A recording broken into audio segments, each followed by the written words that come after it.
দীর্ঘ 23 বৎসরে রাসূল করিম সাল্লাল্লাহু আলাইহি ওয়াসাল্লাম ইসলামের পরিপূর্ণ যে সমস্ত বিধিবিধান উম্মতের প্রথমাংশ সাহাবায়ে কেরামকে শিক্ষা দিয়েছেন, তাদের জীবনে বাস্তবায়ন করেছেন। এই সবগুলি বিধিবিধানের অতি সংক্ষিপ্ত একটি বিবরণ রাসূল দুনিয়ার থেকে বিদায় হওয়ার কিছুদিন আগে একটি হাদিসে উল্লেখ করে দিয়েছে। হাদিসটাকে মুহাদ্দিসিনে কেরামের পরিভাষায় হাদিসে জিবরিল বলা হয়, কারণ সে হাদিসে উল্লেখ আছে জিবরিল ফেরেশতা একজন অচেনা মানুষের আকৃতি ধারণ করে রাসূলের কাছে এসেছিলেন। এই কথাটা মনে রাখুন, অচেনা মানুষ। জিবরিল ফেরেশতা একজন অচেনা মানুষের আকৃতি ধারণ করে রাসূলের কাছে এসেছিলেন, মুখোমুখি হয়ে বসেছিলেন, কতগুলি প্রশ্ন করেছিলেন, রাসূল জবাব দিয়েছিলেন। তারপর জিবরিল চলে যাওয়ার পর রাসূল উপস্থিত সাহাবাদের জিজ্ঞাসা করেছিলেন, কোন লোকটা এসে আমার সাথে প্রশ্নোত্তর করে চলে গেল, তোমরা কি তাকে চিনতে পেরেছ? সাহাবাগণ বলেন, আমরা চিনতে পারি না। বলতে পারেন কেউ, কেন চিনতে পারেননি? অচেনা মানুষের আকৃতি ধারণ করে এসেছিল।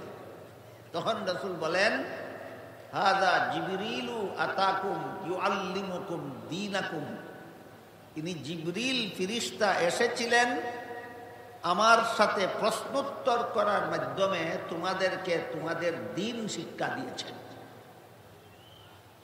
তাহলে এই হাদিসের শেষের অংশে আল্লাহ রাসূল বলে দিয়েছেন, দীর্ঘ 23 বৎসরে রাসূল তার উম্মতকে যে দ্বীন শিক্ষা দিয়েছিলেন, সেই দ্বীনের সংক্ষিপ্ত বিবরণ দুনিয়ার থেকে বিদায় হওয়ার হাদিসটাকে হাদিসে জিবরিল। এখানে উল্লেখ আছে, প্রতি প্রশ্নের জবাবে রাসূল প্রকার ইলম শিক্ষা দিয়েছেন। 3 প্রশ্নের জবাবে রাসূল তার উম্মতকে 3 প্রকার ইলম শিক্ষা দিয়েছিলেন।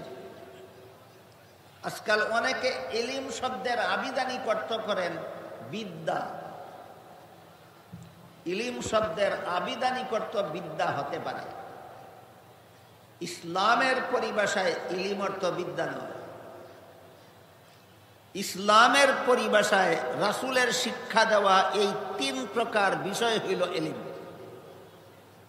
কাজে এই 3 প্রকারের বিষয় কি কি রাসূল উম্মতকে শিক্ষা দিলেন, আমরা অতি সংক্ষেপে আগে একটু অনুধাবন করার চেষ্টা করি।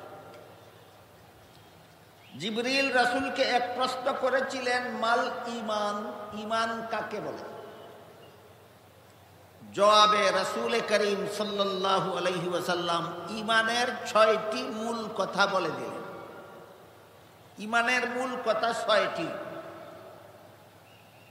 এই 6 কথা কুরআন হাদিসের বিভিন্ন ক্ষেত্রে বিবর্ণিত আছে।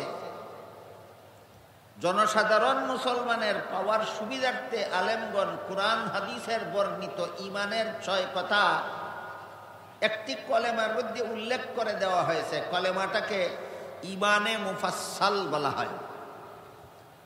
আমানতু বিল্লাহি ওয়া মালাইকাতিহি ওয়া কুতুবিহি ওয়া রুসুলিহি ওয়াল ইয়াউমিল আখিরি ওয়াল কদরি খাইরিহি ওয়া শাররিহি মিনাল্লাহি তাআলা ওয়াল বাসি বাদাল মাউত।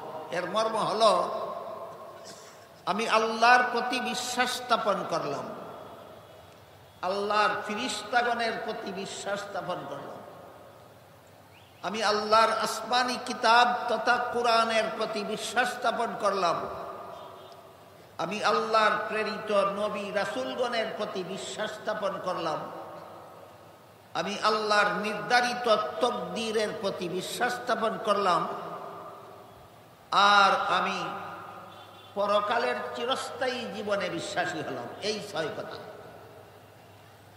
জিবরিলের প্রথম প্রশ্নের জবাবে ঈমান কাকে বলে, এই প্রশ্নের জবাবে আল্লাহর রাসূল বলে দিলেন, এই 6টি কথা বিশ্বাস করার নাম ঈমান। এই 6টি হলো ঈমানের মূল কথা। এই 6টি মূল কথার সাথে কুরআন হাদিসে ঈমানের প্রসঙ্গে আরো অনেকগুলি আনুষঙ্গিক কথা বর্ণিত হয়েছে। সবগুলি আনুষঙ্গিক কথাকে বিস্তারিতভাবে দলিল প্রমাণ সহ আকাবিরিন উম্মতের শীর্ষস্থানীয় আলেমগণ একটি ফন্নে মুদাব্বান করেছেন, একটি শাস্ত্রে বিন্যস্ত করেছেন। পরিভাষাগতভাবে সেই শাস্ত্রটাকে ইলমে আকাইদ বলা হয়, ইলমে কালাম বলা হয়। সারমর্ম হল, জিবরিলের এই প্রশ্নের জবাবে রাসূল তার উম্মতকে ইলমে আকাইদ শিক্ষা দিলেন। ইলমে আকাইদ কাকে বলে, কিতাবের ভাষায় বললে আপনারা সকলে বুঝবেন না, মাদ্রাসার ছাত্ররা বুঝবেন। যেহেতু এই মহাসমাবেশের শ্রোতা শুধু মাদ্রাসার ছাত্র নয়, সর্বস্তরের মুসলমানগণ, তাই আপনাদের সকলের বুঝার সুবিধার্থে আমি বাংলায় বলছি। আল্লাহর যে সমস্ত বিধিবিধান শুধুমাত্র অন্তরে বিশ্বাস করতে হয়, শরীরের অঙ্গ প্রত্যঙ্গের দ্বারা পালন করার মতো কিছু নাই, সেই সব বিধিবিধান জানার নাম ইলমে আকাইদ। যেমন আল্লাহ আছেন, অন্তরে বিশ্বাস করতে হয়, কাজে কর্মে পরিণত করার কিছু না। আল্লাহ একজন, অন্তরে বিশ্বাস করতে হয়। আল্লাহ লা শরীক, অন্তরে বিশ্বাস করার বিষয়। হযরত আদম আলাইহিস সালাম প্রথম নবী, প্রথম মানুষ, অন্তরে বিশ্বাস করতে হয়। মুহাম্মাদুর রাসূলুল্লাহ সাল্লাল্লাহু আলাইহি ওয়াসাল্লাম সর্বশেষ এবং সর্বশ্রেষ্ঠ নবী, অন্তরে বিশ্বাস করতে হয়। সমস্ত নবী রাসূলগণ আজীবন বেগুনাহ, অন্তরে বিশ্বাস করতে হয়। এইভাবে আল্লাহর যে সমস্ত বিধিবিধান শুধুমাত্র অন্তরে বিশ্বাস করতে হয়, শরীরের অঙ্গ প্রত্যঙ্গের দ্বারা পালন করার মতো কিছু নাই, এই সমস্ত বিধিবিধান জানার নাম ইলমে আকাইদ। জিবরিলের এই প্রশ্নের জবাবে রাসূল তার উম্মতকে ইলমে আকাইদ শিক্ষা দিলেন। তারপর জিবরিল রাসূলকে জিজ্ঞেস করলেন, মাল ইসলাম, ইসলাম কাকে বলে? জবাবে রাসূল করিম সাল্লাল্লাহু আলাইহি ওয়াসাল্লাম ইসলামের 5টা মূল কথা বলে দিলেন। ইমানের মূল কথা 6টা, ইসলামের মূল কথা 5টা। আমরা যেন কেউ কোনোদিন ভুলে না যায়। ইমানের মূল কথা 6টা, ইসলামের মূল কথা 5টা। 1 নম্বর, মুখে কলেমা উচ্চারণ করা। 2 নম্বর, 5 বেলার নামাজ কায়েম করা। 3 নম্বর, রমজান মাসে রোজা রাখা। 4 নম্বর, ধনী হলে হজ করা। 5 নম্বর, সামর্থ্যবানদের হজ করা। এই 5টা হলো ইসলামের মূল কথা। এর সাথে আরো যত আনুষঙ্গিক কথা আছে, সবগুলিকে সবিস্তারে দলিল প্রমাণ সহ আকাবিরিন উম্মত আরেকটি ফন্নে মুদাব্বান করেছেন, আরেকটি শাস্ত্রে বিন্যস্ত করেছেন। সেই শাস্ত্রকে পরিভাষাগতভাবে ইলমে ফিকহ বলা হয়। সারমর্ম হল, জিবরিলের দ্বিতীয় প্রশ্নের জবাবে রাসূল তার উম্মতকে ইলমে ফিকহ শিক্ষা দিয়েছেন। ইলমে ফিকহর সংক্ষিপ্ত পরিচয়: আল্লাহর যে সমস্ত বিধিবিধান শুধু অন্তরে বিশ্বাস করলেই চলে না, বরং শরীরের বাহ্যিক অঙ্গ প্রত্যঙ্গের দ্বারা পালনও করতে হয়, সেই সমস্ত বিধিবিধান জানার নাম ইলমে ফিকহ। যেমন ওযুর 4 ফরজ বিশ্বাস করলেই ওযু হয় না, হাত মুখ ধুইতে হয়। নমাজের 13 ফরজ বিশ্বাস করলেই নমাজ হয় না, রুকু সেজদা করতে হয়। বুঝে থাকলে বলুন তো, ওযু, নামাজ ইত্যাদি ইলমে আকাইদের বিষয় না ইলমে ফিকহের বিষয়? ইলমে ফিকহের বিষয়। তাই ইলমে ফিকহ আল্লাহর ওই সমস্ত বিধিবিধান জানার নাম, যে সমস্ত বিধিবিধান শুধু অন্তরে বিশ্বাস করলে চলে না, শরীরের বাহ্যিক অঙ্গ প্রত্যঙ্গের দ্বারা পালনও করতে হয়। তার নাম হইল ইলমে ফিকহ। জিবরিলের দ্বিতীয় প্রশ্নের জবাবে রাসূল তার উম্মতকে ইলমে ফিকহ শিক্ষা দিয়েছেন। তারপর জিবরিল তৃতীয় প্রশ্ন করলেন, মাল ইহসান। ইহসান কথার মর্ম হলো নির্ভেজাল ইবাদত, আল্লাহর নির্ভেজাল গুলামি। বান্দা কখন আল্লাহর নির্ভেজাল গুলাম হতে পারে? রাসূল করিম সাল্লাল্লাহু আলাইহি ওয়াসাল্লাম এর জবাবে নির্ভেজাল ইবাদতের দুটি মূল কথা বলে দিয়েছেন। রাসূলের ভাষায় কথা দুটি হলো, আন তা'বুদাল্লাহা কাআন্নাকা তারাহু ফাইন লাম তাকুন তারাহু ফাইন্নাহু ইয়ারাক। এখানে কোন কোন বর্ণনায় তা'বুদা শব্দ উল্লেখ আছে, কোন কোন বর্ণনায় তা'মালা শব্দ উল্লেখ আছে, কোন কোন বর্ণনায় তাফআলা শব্দ উল্লেখ আছে।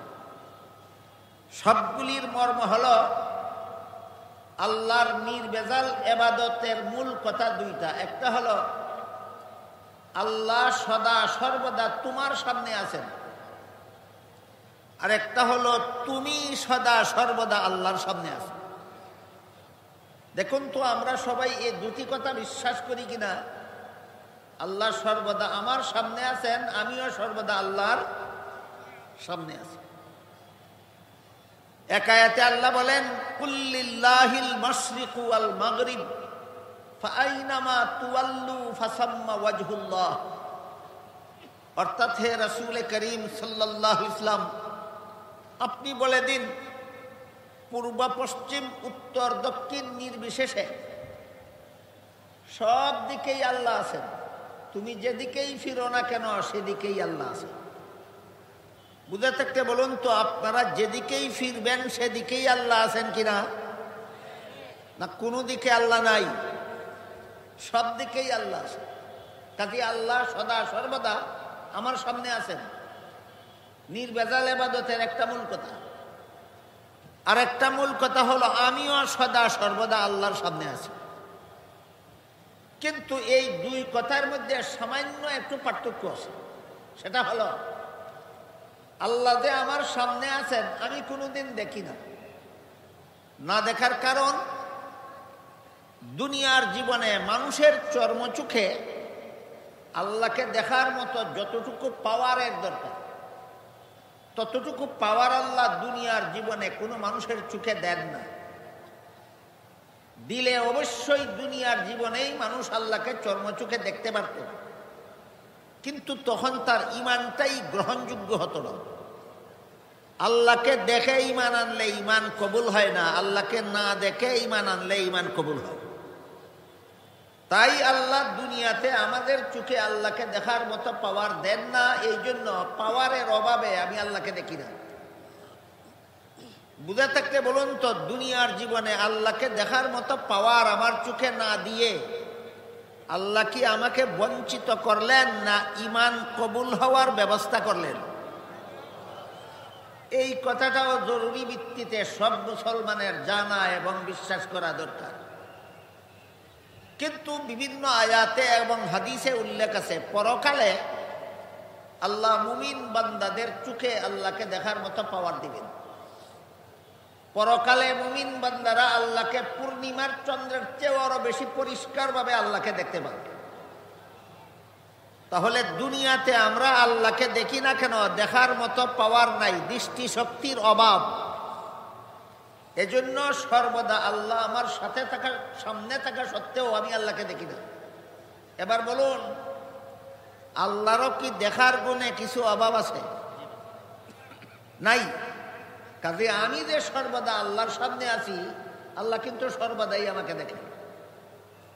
আমাকে চলন্ত অবস্থায়ও আল্লাহ দেখেন, আমাকে দাঁড়ানো অবস্থায়ও আল্লাহ আমাকে দেখেন, আমাকে বসা অবস্থায়ও আল্লাহ আমাকে দেখেন, আমার জাগ্রত অবস্থায়ও আল্লাহ আমাকে দেখেন, আমার ঘুমন্ত অবস্থায়ও আল্লাহ আমাকে দেখেন, সমাবেশে অবস্থানকালেও আল্লাহ আমাকে দেখেন, একাকী নির্জন বাসের সময়ও আল্লাহ আমাকে দেখেন।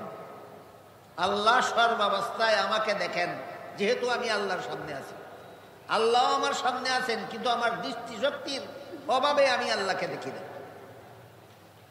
এই দুই কথা আমার মনে হয় দুনিয়ার সমস্ত মুসলমানেরা বিশ্বাস করেন যে আল্লাহ আমার সামনে আছেন, আমার দৃষ্টিশক্তির অভাবে দেখি না, কিন্তু আল্লাহর যেহেতু দেখার গুণে কোনো অভাব নাই, তাই আল্লাহ সদা সর্বদাই আমাকে দেখেন। এই বিশ্বাস সব মুসলমানই করে, কিন্তু তারপরও আল্লাহ দেখেন, বিশ্বাসও করে, চুরিও করে। আল্লাহ দেখেন, বিশ্বাসও করে, জিনাও করে। আল্লাহ দেখেন, বিশ্বাসও করে, দুর্নীতিও করে। আল্লাহ দেখেন, বিশ্বাসও করে, জালিয়াতিও করে।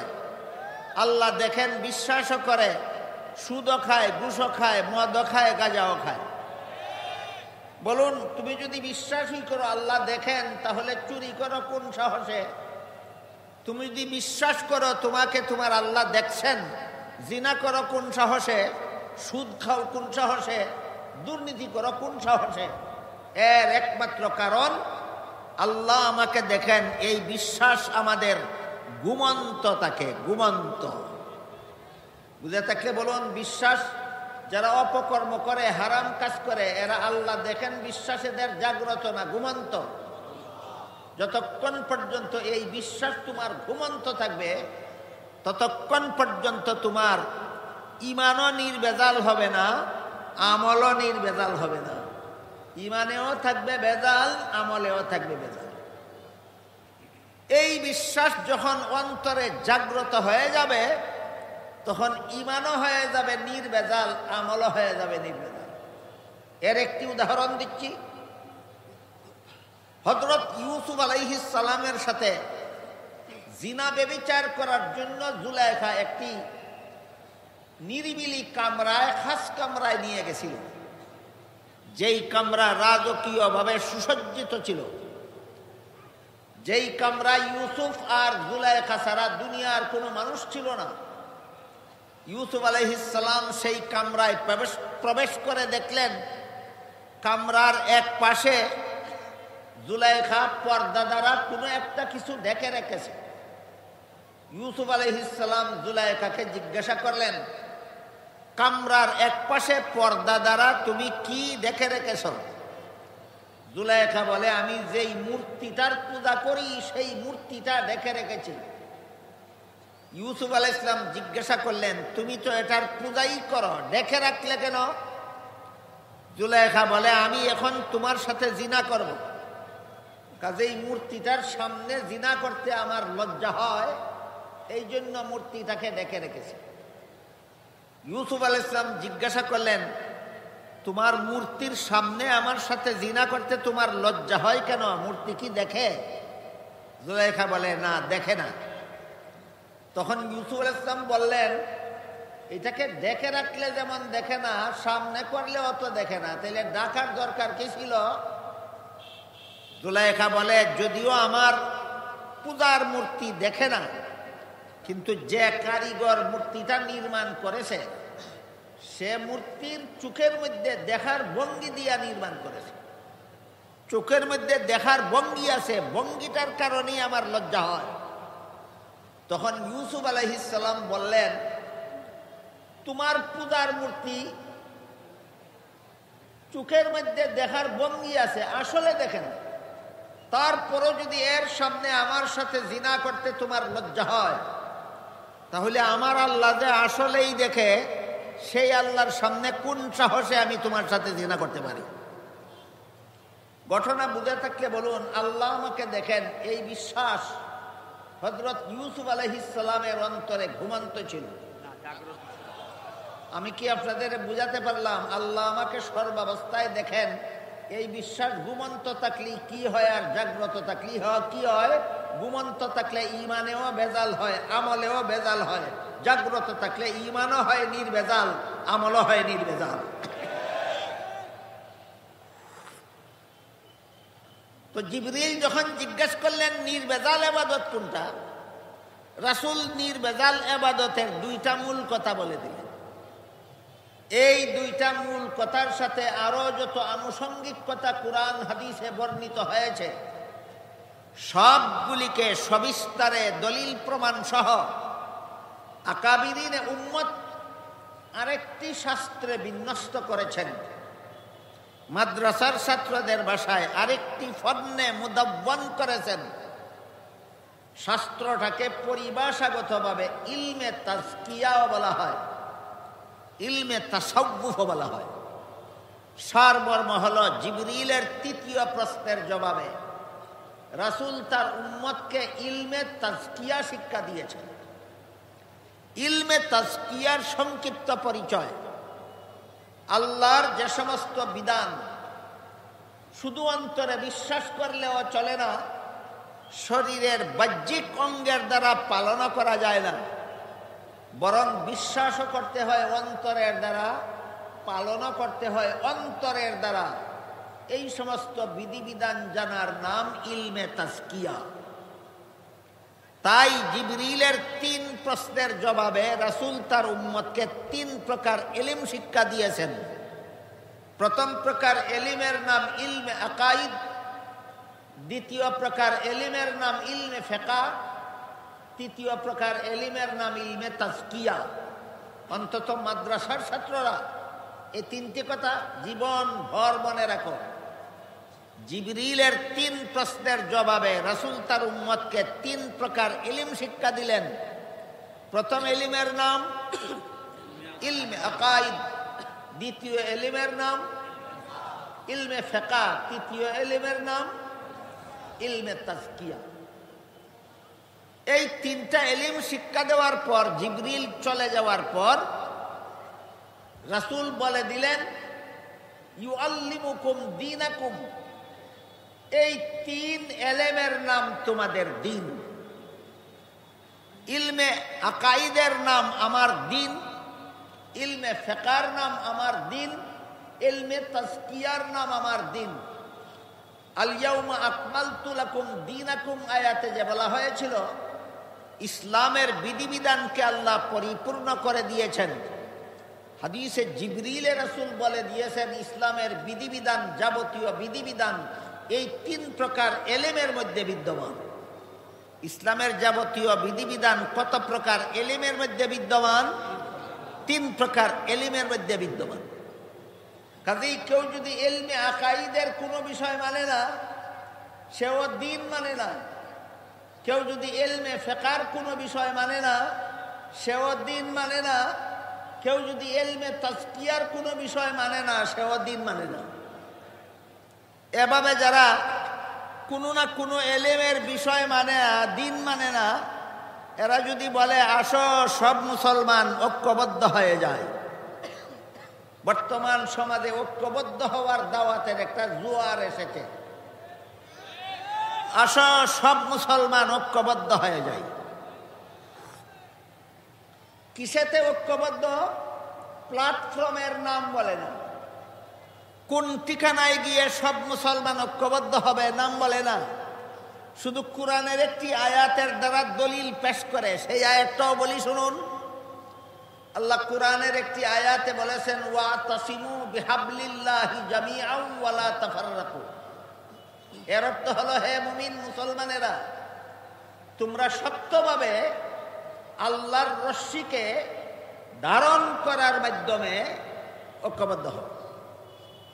এখানে আল্লাহর রশ্মি শব্দটা রূপক অর্থে ব্যবহৃত হয়েছে। এর মূল অর্থ হইল রশ্মি, আর রূপক অর্থ হলো মুফাসসিরিন কেরাম তাফসীরে লিখেছেন এখানে রশ্মি মূল অর্থে ব্যবহৃত নয়, রূপক অর্থ। হাবলুল্লাহ মানে আল্লাহর রশ্মি, এর রূপক অর্থ হলো আল্লাহর দ্বীন। সারমর্ম হলো তোমরা আল্লাহর দ্বীন পালনের মাধ্যমে ঐক্যবদ্ধ হও। এখানে আল্লাহ মুসলমানদেরকে আগে কোথায় গিয়ে ঐক্যবদ্ধ হবে সেই প্ল্যাটফর্ম চিহ্নিত করে দিয়েছেন।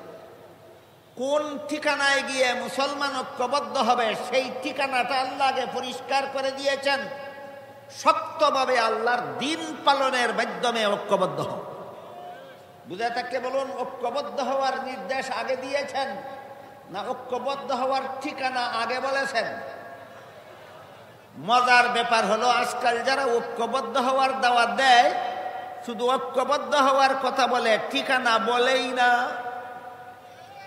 ঠিকানা বলেই না। কেন বলে না? হয়তো জানেই না, আর না হয় জানে ঠিকানা বললে তার সাথে ঐক্যবদ্ধ হওয়ার কোনো উপায় থাকে না।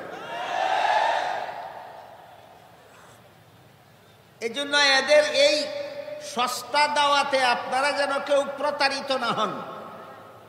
এই জন্য আল্লাহ যে আমাদেরকে ঐক্যবদ্ধ হওয়ার ঠিকানাটা পরিষ্কারভাবে বলে দিলেন। মুসলমানদেরকে একটা প্ল্যাটফর্মে একত্র হওয়ার যে প্ল্যাটফর্ম আল্লাহ চিহ্নিত করে দিলেন, অন্তত বিশেষভাবে বর্তমান সমাজের মুসলমানদের সেই প্ল্যাটফর্মটা চিনে রাখা দরকার। ঐক্যবদ্ধ হওয়ার ঠিকানাটা চিনে রাখা দরকার। আমার কথা বুঝে থাকলে বলুন, আল্লাহ কোরআনে মুসলমানদের শুধু ঐক্যবদ্ধ হওয়ার কথা বলেছেন, কোনো ঠিকানা বলে দেননি। ঠিকানাটার নাম আল্লাহর ভাষায় হাবলুল্লাহ। ঠিকানাটার নাম আল্লাহর ভাষায় হাবলুল্লাহ। এর শাব্দিক অর্থ আল্লাহর রশি, আর রূপক অর্থ হইল আল্লাহর দিন। তোমরা আল্লাহর দিন পালনে ঐক্যবদ্ধ হও। ইলমে আকাইদের বিষয়গুলি মেনে নেওয়ার মাধ্যমে ঐক্যবদ্ধ হও। ইলমে ফিকহের বিষয়গুলি মেনে নেওয়ার মাধ্যমে ঐক্যবদ্ধ হও। ইলমে তাজকিয়ার বিষয়গুলি মেনে নেওয়ার মাধ্যমে ঐক্যবদ্ধ হও। এখন যদি কেউ ইলমে আকাইদের বিষয়গুলি মানে না আর বলে ঐক্যবদ্ধ হও, কোন গুড়ার ডিমে তোমার সাথে ঐক্যবদ্ধ হব? কেউ যদি ইলমে ফিকহের বিষয়গুলি মানে না আর শুধু বলে ঐক্যবদ্ধ হও, কোন গুড়ার ডিম নিয়ে তোমার সাথে ঐক্যবদ্ধ হব? কেউ যদি ইলমে তাজকিয়ার বিষয়গুলি মানে না, বরং ইলমে তাজকিয়াকে বেদাত বলে আর বলে ঐক্যবদ্ধ হও, এদেরকে প্রশ্ন করবেন, কোন গুড়ার ডিম নিয়ে তোমার সাথে ঐক্যবদ্ধ হব? আল্লাহ এবং আল্লাহ রসুল কোরআন হাদিসে বলে দিয়েছেন, ইলমে আকাইদের বিষয়গুলি মেনে নিয়ে ঐক্যবদ্ধ হও, ইলমে ফিকহের বিষয়গুলি মেনে নিয়ে ঐক্যবদ্ধ হও, ইলমে তাজকিয়ার বিষয়গুলি মেনে নিয়ে ঐক্যবদ্ধ হও। এখানে আমি কয়েকটি উদাহরণ আপনাদের সামনে তুলে ধরতে চাই, বিষয়টা আরো একটু পরিষ্কারভাবে বোঝার জন্য। ইলমে আকাইদের যত সিদ্ধান্তকৃত বিধান আছে, এর মধ্যে ইলমে আকাইদের একটা বিধান আছে আল্লাহ সম্পর্কে, যে আল্লাহ পাক রব্বুল আলামিন কোনো সীমিত স্থানে অবস্থান করেন না। আল্লাহ কোনো সীমিত স্থানে অবস্থান করেন না, বরং জগৎ জুড়ে যত স্থান আছে সবগুলি স্থান সৃষ্টি করার আগে সমস্ত জগৎ বেষ্টনকারী আল্লাহর আরশ, সেইটা সৃষ্টি করার আগে আল্লাহ ছিলেন না। বলেন, আসমান জমিন সৃষ্টি করার আগেও কি আল্লাহ ছিলেন? আরশ কুরসি লৌহ কলম সৃষ্টি করার আগেও কি আল্লাহ ছিলেন? স্থান বলতে কোনো কিছু সৃষ্টি করার আগেও কি আল্লাহ ছিলেন? তখন আল্লাহ কোন স্থানে ছিলেন? এই প্রশ্নের জবাব আগে পরিষ্কার হোক। যখন স্থান বলতে কিছু ছিল না, আপনারাই বলছেন তখনও আল্লাহ ছিলেন। যখন জমিন বলতে কোনো স্থান ছিল না, যখন আসমান বলতে কোনো স্থান ছিল না, যখন আরশ বলতে কোনো স্থান ছিল না, তখন কি আল্লাহ ছিলেন? কোন স্থানে? কোন স্থানে নয়। কোন স্থানে প্রশ্নের জবাব কি? কোন স্থানে নয়। এরপরে স্থানগুলি সৃষ্টি করার পরে যদি আপনি বলেন অমুক স্থানে আছেন, তাইলে আল্লাহর অস্তিত্বে পরিবর্তন দেখা দিল। এক সময় স্থান ছাড়া থাকেন, আরেক সময় স্থানে থাকেন। এই রকম পরিবর্তন হওয়া যে সৃষ্টের বৈশিষ্ট্য, স্রষ্টার বেলায় আনফিট। স্রষ্টার বেলায় আনফিট। এটা ইলমে আকাইদের সিদ্ধান্তকৃত বিষয়, ইলমে আকাইদের সিদ্ধান্তকৃত বিষয়। কিন্তু আজকাল যারা মুসলমান সমাজকে ঐক্যবদ্ধ হওয়ার দাওয়াত দিচ্ছে, তারা পবিত্র কোরআনের একটি আয়াতের অপব্যাখ্যার মাধ্যমে বলছে আল্লাহ আরশে থাকেন। আরশ কোন স্থানের নাম নয়, আরশ কোন স্থানের নাম নয়। আজকের আল্লাহ যদি আরশ নামক স্থানে থাকেন, আরশ সৃষ্টি করার আগের আল্লাহ কোথায় ছিলেন? তাহলে একবার স্থান ছাড়া থাকেন আর একবার স্থানে থাকেন, ঘটল কিনা পরিবর্তন? আল্লাহর বেলায় এমন পরিবর্তনের আকীদা ভ্রান্ত মতবাদ। এই ধরনের ভ্রান্ত মতবাদ পোষণকারী যদি আপনাকে বলে চলো আল্লাহ কোরআনে বলেছেন সব মুসলমান ঐক্যবদ্ধ হওয়ার জন্য, চলো সব মুসলমান ঐক্যবদ্ধ হয়ে যায়, জিজ্ঞাসা করবেন প্ল্যাটফর্মটা কি? জিজ্ঞাসা করবেন কোন ঠিকানায় গিয়ে ঐক্যবদ্ধ হব? যে আয়াতে আল্লাহ বলেছেন ঐক্যবদ্ধ হও, সেখানে আল্লাহর ঠিকানা বলে দিয়েছেন, সেটা বলো না কেন? ইলমে আকাইদের সিদ্ধান্তগুলি মেনে নিয়ে ঐক্যবদ্ধ হও, ইলমে ফিকহের সিদ্ধান্তগুলি মেনে নিয়ে ঐক্যবদ্ধ হও, ইলমে তাজকিয়ার বিষয়গুলি মেনে নিয়ে ঐক্যবদ্ধ হও। যে ইলমে আকাইদের স্থিরীকৃত বিষয় মানে না, তার সাথে কোনো মুসলমানের ঐক্য হতে পারে না। যে ইলমে ফিকহের সিদ্ধান্ত মানে না, তার সাথে কোনো মুসলমানের ঐক্য হতে পারে না। যার সাথে ইলমে তাজকিয়ার সিদ্ধান্তগুলি মানে না, তার সাথে কোনো মুসলমানের ঐক্যবদ্ধ হতে পারে না। আকাইদের একটা উদাহরণ দিল। আকাইদ সম্পর্কে আরেকটা সিদ্ধান্ত ইলমে আকাইদের সিদ্ধান্ত, সেটা হলো সমস্ত নবী রাসূলগণ আজীবন বেগুনাহ। কতদিনের বেগুনাহ? সমস্ত নবী রাসূলগণ আজীবন বেগুনাহ। নবী রাসূল জীবনে কোনোদিন গুনাহ করেন না। এ মর্মে আল্লাহ কোরআনের আয়াতে বলেন লা ইয়ানালু আহদিজ জালিমিন, গুনাহগারদেরকে আমি নবুয়তের পদ দান করি না। এক দুজন নবীর বেলায় বলেছেন না, সকল নবীর বেলায়, সকল নবীর বেলায় আল্লাহর নির্ধারিত সামগ্রিক মূলনীতি হলো গুনাহগারদেরকে নবী বানাই না, আর যাদেরকে নবী বানাই তারা কোনোদিন গুনাহ করে না। এটা দুই একজন নবীর বেলায় ব্যতিক্রম কথা না, সকল নবীর বেলায় সার্বজনীন। এমত অবস্থায় কেউ যদি কোনো নবীর ব্যতিক্রম, কোনো নবীর জীবনের ব্যতিক্রম কোনো ঘটনাকে মন গড়া ব্যাখ্যা করে তাকে গুনাহগার সাজায়, আর সেই ব্যাখ্যা যদি কোনো মুসলমান মেনে নেয়, তাহলে সেই মুসলমান আল্লাহর নির্ধারিত সামগ্রিক মূলনীতি রক্ষা করলো না লঙ্ঘন করলো? সুতরাং নবীগণকে গুনাহগার সাজাবার যত অপব্যাখ্যা আছে সবগুলি আল্লাহর মূলনীতির লঙ্ঘন। এই জন্য নবীকে গুনাহগার সাজাবার সব ব্যাখ্যা ভ্রান্ত। নবীকে গুনাহগার সাজাবার সব ব্যাখ্যা বলতে হবে আপনাদের কেন ভ্রান্ত? এই সবগুলি ব্যাখ্যা আল্লাহর মূলনীতি লঙ্ঘিত, সবগুলি ব্যাখ্যা আল্লাহর মূলনীতি লঙ্ঘিত। যেমন ধরুন, হযরত আদম আলাইহিস সালামকে আল্লাহ জান্নাতে দিয়ে বলেছিলেন সব রকমের ফলমূল খান, একটি গাছের ফল খেতে নিষেধ করেছিলেন। শেষ পর্যন্ত ইবলিসের ধোঁকায় পড়ে আদম জান্নাতে নিষিদ্ধ গাছের ফল খেয়েছিলেন। ঘটনা কোরআনের বিভিন্ন আয়াতে আছে, রাসূলের বিভিন্ন হাদিসে আছে। এই ঘটনাকে আপনি দুভাবে ব্যাখ্যা করতে পারেন। একটা ব্যাখ্যা হলো, যেহেতু আদম আল্লাহর নিষেধ পালন করেননি, লঙ্ঘন করেছেন, আর আল্লাহর আদেশ নিষেধ লঙ্ঘন করলেই তো গুনাহ হয়, আর আদম যেহেতু লঙ্ঘন করেছেন তাই আদম গুনাহগার হয়েছেন। এইটা একটা ব্যাখ্যা আপনি করতে পারেন। কিন্তু বলুন, আপনার ব্যাখ্যাটা আল্লাহর নির্ধারিত মূলনীতির পক্ষে যায় না বিরুদ্ধে যায়? এইটাই এই কথার প্রমাণ তোমার ব্যাখ্যা ভ্রান্ত। এটাই এই কথার প্রমাণ তোমার ব্যাখ্যা ভ্রান্ত।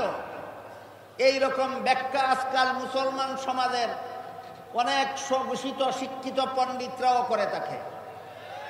বিভিন্ন অপব্যাখ্যার মাধ্যমে নবীগণকে গুনাহগার সাব্যস্ত করে, আল্লাহর নির্ধারিত মূলনীতি লঙ্ঘন করে। আর আপনাদেরকে দাওয়াত দেয়, বলে আসুন আমরা সবাই একদল হয়ে যাই। জিজ্ঞাসা করুন ঠিকানাটা কোথায়? নবীগণকে গুনাহগার বানাবার মতবাদে একদল হব, না নবীগণকে বেগুনাহ মানার সিদ্ধান্তে একদল হব? আগে সিদ্ধান্ত করবেটা, তারপরে ঐক্যের কথা বল। এই ব্যাখ্যাটা আসলে কোনো মুসলমানের মস্তিষ্ক প্রসূত নয়। জান্নাতে আদমের নিষিদ্ধ গাছের ফল খাওয়ার যে ব্যাখ্যা আপনাদের সামনে তুলে ধরেছি, যে ব্যাখ্যা আল্লাহর মূলনীতি পরিপন্থী, এই ব্যাখ্যা আসলে কোনো মুসলমানের মস্তিষ্ক প্রসূত নয়, খ্রিস্টানদের কাছ থেকে আমদানিকৃত। এবার শুনুন খ্রিস্টানদের আকাইদের ব্যাপার, খ্রিস্টানদের ধর্ম বিশ্বাসের ব্যাপারে কিছু কথা। বাংলাদেশের খ্রিস্টানেরা আপনাদেরকে খ্রিস্ট ধর্মে দীক্ষিত করার জন্য অনেকগুলি বই পুস্তক লিখেছে। এর মধ্যে তাদের লিখিত একটা বইয়ের নাম আছে কোরআনের আলোকে বেহেশতে যাওয়ার পথ। নামটার মধ্যে এমন একটা বান্দরামি আছে যে নামটা দেখলেই একজন সাধারণ মুসলমান কল্পনাও করতে পারবে না যে এটা খ্রিস্টানদের লেখা বই। কারণ কোরআনের আলোক খ্রিস্টানেরা কি বুঝবে মুসলমান আলেম ছাড়া? বেহেশতে যাওয়ার পথ খ্রিস্টানেরা কি চিনবে মুসলমান আলেম ছাড়া? এমন বান্দরামিপূর্ণ নামটাই লিখেছে আপনাদেরকে দুঃখা দেওয়ার জন্য, আপনারা যেন কল্পনাও করতে না পারেন যে এটা কোনো খ্রিস্টানের লেখা বই। আসলে বইটা খ্রিস্টানদের লেখা। বইয়ের নাম কোরআনের আলোকে বেহেশতে যাওয়ার পথ। সেই বইয়ে লেখে প্রথম মানুষ আদম প্রথম পাপিষ্ট। প্রথম মানুষ আদম প্রথম পাপিষ্ট। কি ছিল আদমের পাপ? কোরআনের আয়াত দিয়া দলিল দিছে জান্নাতে নিষিদ্ধ গাছের ফল খাওয়ার ঘটনা, এই ছিল আদমের পাপ। আমার কথা যারা বুঝেছেন বলুন, জান্নাতের নিষিদ্ধ গাছের ফল খাওয়ার ঘটনাকে দলিল রূপে গ্রহণ করে আদমকে পাপিষ্ট বা গুনাহগার সাব্যস্ত করা মুসলমানি মতবাদ না খ্রিস্টানি মতবাদ? সুতরাং এই ঘটনা দ্বারা দলিল পেশ করে মুসলমান সমাজের ভিতরে যারা আদমকে গুনাহগার সাব্যস্ত করার অপচেষ্টা চালায়, এরা বুঝে না বুঝে, জেনে না জেনে খ্রিস্টানদের দালাল। কার দালাল? খ্রিস্টানদের দালাল। এরপর সেই বইয়ে আরো লেখে এই পাপিষ্ট আদমের বংশে যত নবী জন্মগ্রহণ করেছেন সবগুলি নবী জন্মগত পাপিষ্ট। অন্যান্য নবীদের কি পাপ? সেই বইয়ে লেখে অন্যান্য নবীদের কি পাপ। আদম নবীর পাপ ছিল নিষিদ্ধ গাছের ফল খাওয়া। এই পাপিষ্ট আদমের বংশে যত নবী জন্মগ্রহণ করেছে সবগুলি নবী যে পাপিষ্ট হলো, ওদের কি পাপ? পাপিষ্ট আদমের বংশে জন্ম হওয়াটাই তাদের পাপ। বলেন কোন মানুষের জন্ম কি তার পাপ হতে পারে? তাহলে এইটা কি ধর্মের কথা না ধর্মের নামে গাঁজাখুরি কথা? ধর্মের নামে যত গাঁজাখুরি মতবাদ আছে সবগুলি খ্রিস্টানদের মতবাদ। আর একদল খ্রিস্টানের দালাল এই সমস্ত ভ্রান্ত মতবাদ মুসলমানের নামে ইসলাম ধর্মে আমদানি করে বেড়াচ্ছে।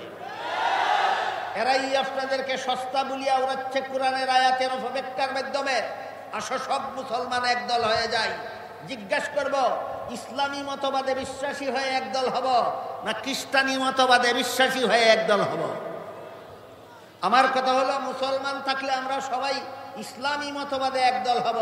আর যারা মুসলমানদেরকে খ্রিস্টবাদ মতবাদে বিশ্বাসী করি একদল বানাতে চাও, তাদের একদলে কোনো মুসলমান যেতে পারে না।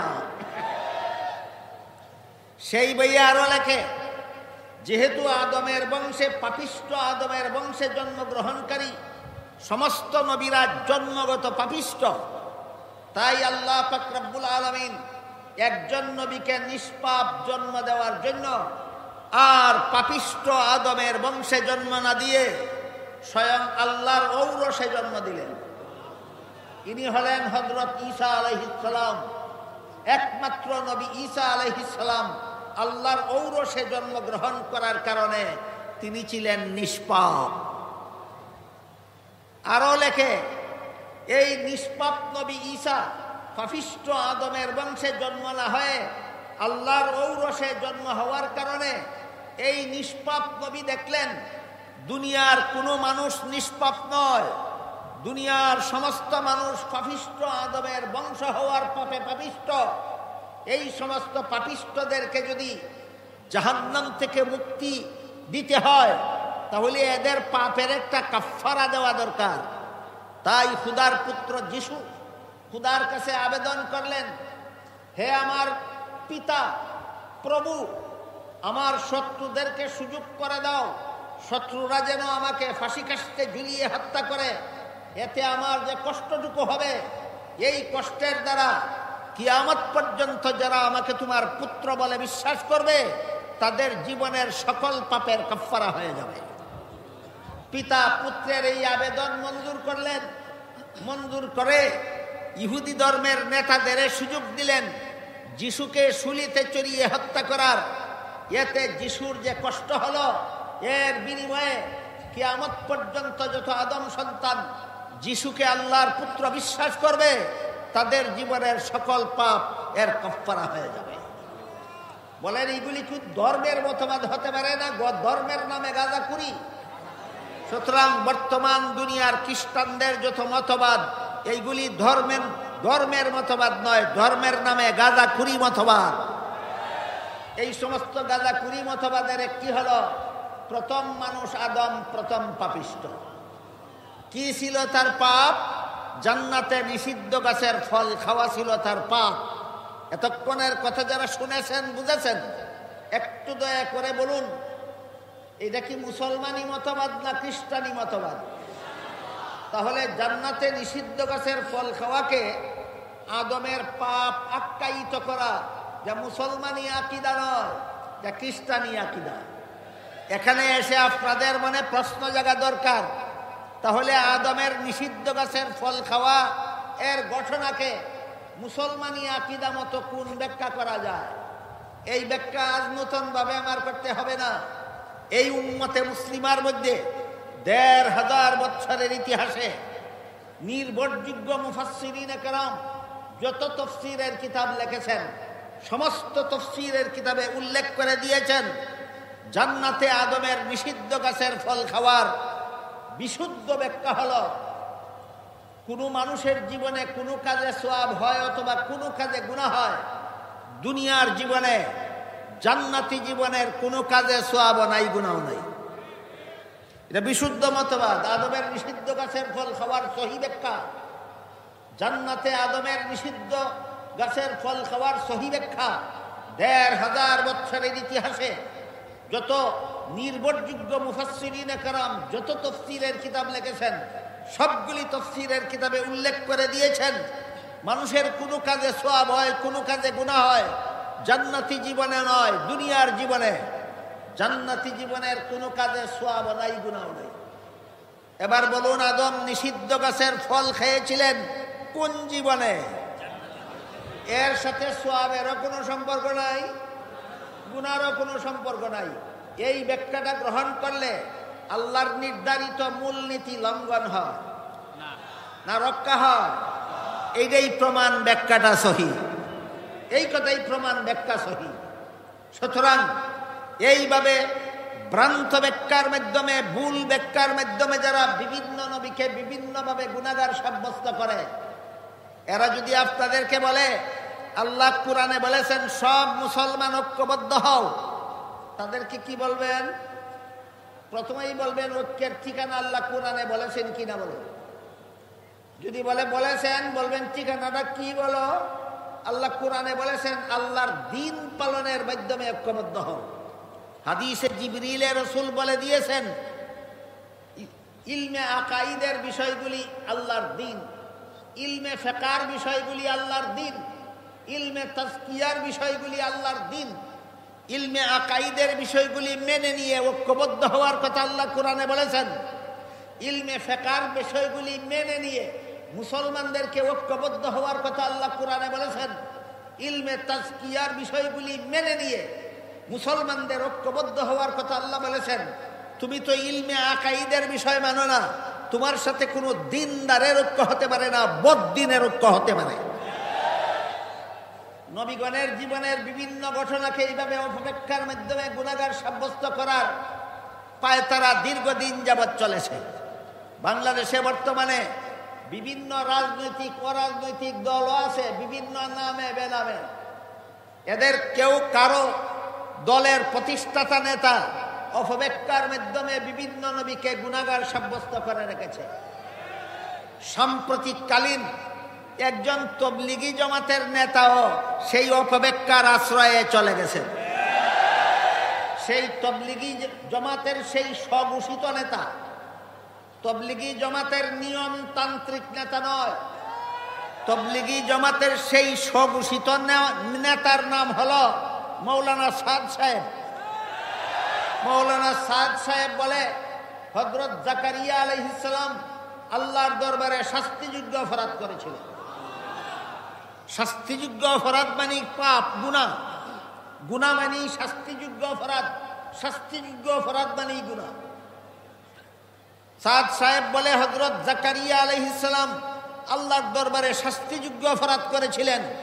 সাদ সাহেব বলে, ইউসুফ আলাইহিস সালাম আল্লাহর দরবারে শাস্তিযোগ্য অপরাধ করেছিলেন।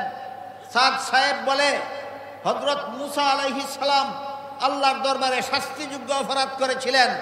সাদ সাহেব বলে, স্বয়ং মুহাম্মদুর রাসূলুল্লাহ সাল্লাল্লাহু আলাইহি ওয়াসাল্লাম আল্লাহর দরবারে শাস্তিযোগ্য অপরাধ করেছিলেন। আমি আপনাদের জিজ্ঞাসা করি, আমার কথাগুলি বুঝে থাকলে এবার বলুন, এই কুখ্যাত সাদপন্থীরা যদি আপনাদেরকে বলে চলো সব তবলিগি ভাইরা ঐক্যবদ্ধ হয়ে যায়, জিজ্ঞাসা করবেন নবীগণকে পাপিষ্ঠ সাজাবার মাধ্যমে ঐক্যবদ্ধ করতে চাও না নবীগণকে নিষ্পাপ মানার মাধ্যমে ঐক্যবদ্ধ করতে চাও? এই সাদ সাহেব যত ইলমে আকাইদের সিদ্ধান্তকৃত বিষয়াবলীর বিরুদ্ধে যত বক্তব্য প্রদান করেছেন, এর মধ্যে আমার দৃষ্টিতে একটা বক্তব্য কুফরি বক্তব্য। সাদ সাহেবের একটা বক্তব্য কুফরি বক্তব্য। সেই কুফরি বক্তব্যটা বোঝার আগে এই ব্যাপারে আল্লাহর কোরআনের ঘোষণাটা আমরা জেনে নেই। আল্লাহ পবিত্র কোরআনের এক আয়াতে বলেন, ইন্নাকা লা তাহদি মান আহবাবতা ওয়ালাকিন্নাল্লাহ ইয়াহদি মান ইয়াশা। হে মুহাম্মদুর রাসূলুল্লাহ সাল্লাল্লাহু আলাইহি ওয়াসাল্লাম, আপনি যাকে ভালোবাসেন তাকেই হেদায়েত দিতে পারবেন না, আল্লাহ যাকে ইচ্ছা তাকে হেদায়েত দিবেন। এখানে অনেকের মনে প্রশ্ন জাগতে পারে, সর্বশ্রেষ্ঠ নবী মুহাম্মদুর রাসূলুল্লাহ যদি নিজের প্রিয় ব্যক্তিটিকে হেদায়েত দিতে না পারেন, তাহলে তিনি দুনিয়াতে আসলেন কেন? তিনি এসেছেন ইচ্ছা মতো যাকে ইচ্ছা তাকে হেদায়েত দেওয়ার জন্য নয়, সর্বস্তরের মানুষকে হেদায়েতের কথা বুঝাবার জন্য। নবী রাসূলগণ হেদায়েত দেওয়ার মালিক না বুঝাবার দায়িত্বশীল? নবী রাসূলগণ হেদায়েত বুঝাবার দায়িত্বশীল, দেওয়ার মালিক নয়। বুঝাবার দায়িত্বশীল নবীগণ আর দেওয়ার মালিক আল্লাহ। এটাও ইলমে আকাইদের সিদ্ধান্তকৃত বিষয়, ইলমে আকাইদের সিদ্ধান্তকৃত বিষয়। নবী রাসূলগণ হেদায়েতের মাধ্যম আর মালিক হলেন আল্লাহ। এই জন্য কোরআনের বিভিন্ন আয়াতের একাধিক ব্যাখ্যা আছে। নূর শব্দ কোরআনের বিভিন্ন আয়াতে ব্যবহৃত হয়েছে। এর মধ্যে এমন আয়াতও আছে যে আয়াতে নূরের ব্যাখ্যা আল্লাহ হয়, যে আয়াতে নূরের ব্যাখ্যা রাসূল হয়, যে আয়াতে নূরের ব্যাখ্যা কোরআনও হয়। তাই মুফাসসিরিনে কেরাম লিখেছেন, কোরআনের যেসব আয়াতে আল্লাহকে নূর বলা হয়েছে সেখানে নূর অর্থ হেদায়েতের মালিক। এইটা আপনাদের সারা জীবন মনে রাখার মতো একটা কথা। কোরআনের যত আয়াতে আল্লাহকে নূর বলা হয়েছে সেখানে নূর অর্থ হেদায়েতের মালিক। আর যেসব আয়াতে কোরআনকে নূর বলা হয়েছে সেখানে নূর অর্থ হেদায়েতের মালিক নয়, হেদায়েতের মাধ্যম। যেখানে নবী রাসূলগণকে নূর বলা হয়েছে সেখানে নূর অর্থ হেদায়েতের মালিক নয়, হেদায়েতের মাধ্যম। কথা বুঝে থাকলে বলুন, কোরআনে আল্লাহকেও নূর বলা হয়েছে, নবীকেও নূর বলা হয়েছে, কিন্তু আল্লাহকে নূর বললে অর্থ কি হয়? হেদায়েতের মালিক। আর নবীকে নূর বললে এর অর্থ কি হয়? সুতরাং মুহাম্মদুর রাসূলুল্লাহ হেদায়েতের মালিক নন, হেদায়েতের মাধ্যম। আল্লাহ হলেন হেদায়েতের মালিক। এই মর্মেই আল্লাহ বলেন, ইন্নাকা লা তাহদি মান আহবাবতা ওয়ালাকিন্নাল্লাহ ইয়াহদি মান ইয়াশা। হে মুহাম্মদুর রাসূলুল্লাহ, আপনার যাকে ভালো লাগে তাকেই হেদায়েত দিতে পারবেন না, আপনি হেদায়েতের মালিক না, আমি আল্লাহ যাকে ইচ্ছা তাকে হেদায়েত দান করি। কিন্তু সাদ সাহেব বলে আল্লাহ হেদায়েতের মালিক হলে এত সমস্ত নবী রাসূল পাঠাতেন না, অর্থাৎ আল্লাহ হেদায়েতের মালিক না। আল্লাহ বলেন আল্লাহ হেদায়েতের মালিক, সাদ সাহেব বলে নবী আল্লাহ হেদায়েতের মালিক না। কুরআন মান্য হলো না অমান্য হলো? কুরআন অমান্য হলে, অমান্য করলে ঈমান থাকে কোথায়? কুরআন অমান্য করলে ঈমান থাকে কোথায়? এজন্য আমার দৃষ্টিতে সাদ সাহেবের এই বক্তব্য কুফরি। সাদ সাহেবের এই বক্তব্য কুফরি। এই সাদ সাহেব অতি সাম্প্রতিক কালে, আরো অনেক আগের থেকে বাংলাদেশের কিছু স্বঘোষিত ইসলামী পণ্ডিত, আরো অনেকদিন পূর্ব থেকে বাংলাদেশের কিছু স্বঘোষিত ইসলামিক স্কলারেরা নবীগণকে গুনাহগার সাব্যস্ত করে অপব্যাখ্যা প্রদান করে রেখেছে। তারাও আপনাদেরকে ঐক্যবদ্ধ হওয়ার দাওয়াত দেয়। ইদানিং কালে সাদ সাহেবও নবীগণকে গুনাহগার সাব্যস্ত করে রেখেছে, নবীগণকে গুনাহগার সাব্যস্ত করে বক্তৃতা দিচ্ছে। আর এই সাদপন্থীরা আপনাদেরকে ঐক্যবদ্ধ হওয়ার দাওয়াত দিচ্ছে। এরা প্রতারক ছাড়া আর কিছু নয়। সুতরাং আল্লাহ যে পবিত্র কোরআনে বলেছেন ওয়াতাসিমু বিহাবলিল্লাহি জামিআন ওয়া লা তাফাররাকু, হে মুমিন মুসলমানেরা, তোমরা আল্লাহর দ্বীন পালনের মাধ্যমে, শক্তভাবে আল্লাহর দ্বীন পালনের মাধ্যমে ঐক্যবদ্ধ হও। ঐক্যবদ্ধ হওয়ার নির্দেশ আগে দিলেন না দ্বীন পালনের মাধ্যম আগে বললেন? তাইলে ঐক্যবদ্ধ হওয়ার ঠিকানা হলো আল্লাহর দ্বীন, ঐক্যবদ্ধ হওয়ার প্ল্যাটফর্ম হলো আল্লাহর দ্বীন। আর হাদিসে জিবরিলে রাসূল বলে দিয়েছেন আল্লাহর দ্বীন তিনটা ইলমের নাম। ইলমে আকাইদের নাম আল্লাহর দ্বীন। ইলমে আকাইদের সিদ্ধান্তকৃত বিষয়গুলি মেনে নিয়ে সব মুসলমান ঐক্যবদ্ধ হও। ইলমে ফিকহ আল্লাহর দ্বীন, ইলমে ফিকহর সিদ্ধান্তকৃত বিষয়গুলি মেনে নিয়ে মুসলমানেরা ঐক্যবদ্ধ হও। ইলমে তাজকিয়া আল্লাহর দ্বীন, ইলমে তাজকিয়ার সিদ্ধান্তকৃত বিষয়গুলি মেনে নিয়ে মুসলমানেরা ঐক্যবদ্ধ হও। কথা বুঝে থাকলে এবার বলুন, আল্লাহ কোরআনে মুসলমানদের শুধু ঐক্যবদ্ধ হওয়ার কথা বলেছেন, ঠিকানা চিহ্নিত করে দেননি? না আগের ঠিকানা চিহ্নিত করেছেন? আগের ঠিকানা চিহ্নিত করেছেন, পরে বলেছেন এই ঠিকানায় তোমরা ঐক্যবদ্ধ হও। সুতরাং ঐক্যের জন্য যারা নসিহত খয়রাত করে, ঐক্যের জন্য যারা দাওয়াত দেয়, ঐক্যের জন্য যারা উপদেশ দেয়, তাদের কাছে চাইবেন ঐক্যবদ্ধ হওয়ার ঠিকানা কোনটা বলো, ঐক্যবদ্ধ হওয়ার প্ল্যাটফর্ম কোনটা বলো। আল্লাহ পরিষ্কারভাবে মুসলমানদের ঐক্যবদ্ধ হওয়ার ঠিকানা বলে দিয়েছেন আল্লাহর দ্বীন। আর হাদিস শরীফে আল্লাহর রাসূল এই আল্লাহর দ্বীন তিনটা ইলমকে বলেছেন। ইলমে আকাইদের নাম আল্লাহর দ্বীন, ইলমে ফিকহর নাম আল্লাহর দ্বীন, ইলমে তাজকিয়ার নাম আল্লাহর দ্বীন।